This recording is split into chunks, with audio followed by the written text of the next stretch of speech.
इस पृथ्वी पर करोड़ों प्रकार के जीव हैं। उनमें से मनुष्य को छोड़कर सभी जीवों का जीवन केवल दो धुरी के बीच घूमता है। एक है जन्म, दूसरा मृत्यु।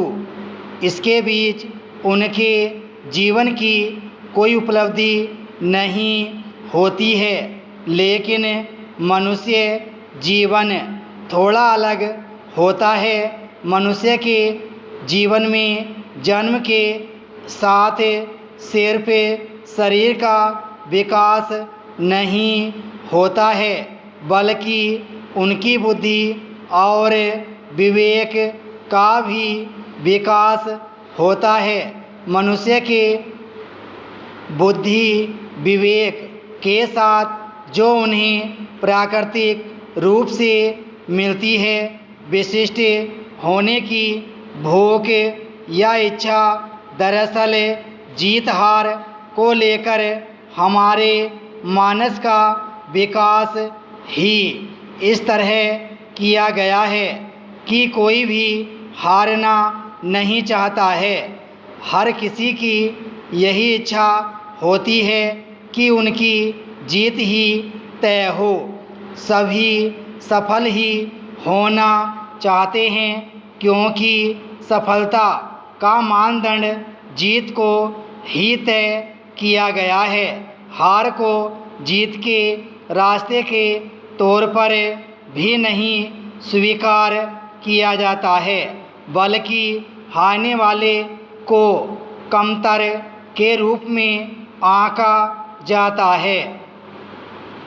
यूँ तो सभी मनुष्यों के जीवन की सफलता की परिभाषा अलग अलग होती है, लेकिन उनमें से कुछ मनुष्य अपने लक्ष्य को पा लेते हैं और कुछ अपने लक्ष्य से कोसों दूर रह जाते हैं।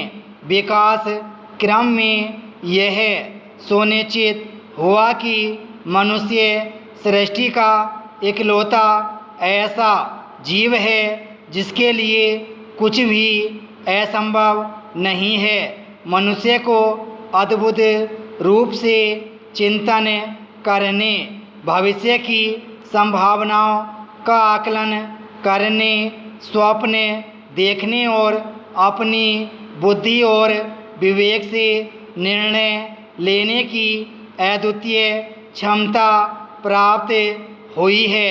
आदिकाल से ही देखा जा रहा है कि जैसे जैसे मनुष्य की सोच विकसित हुई, उसकी दृष्टि ने व्यापक स्वप्न देखा। मनुष्य ने अपने सपने को साकार करने का प्रयास किया और उसे साकार भी किया। यह मनुष्य की अद्भुत क्षमता को दर्शाता है, मगर ऐसा कर पाना सभी लोगों के लिए संभव नहीं हो सका।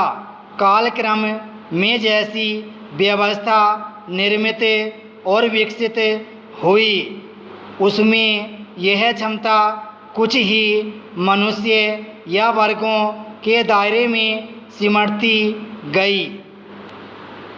इस क्रम में कुछ ही मनुष्य विशिष्ट बन पाते हैं।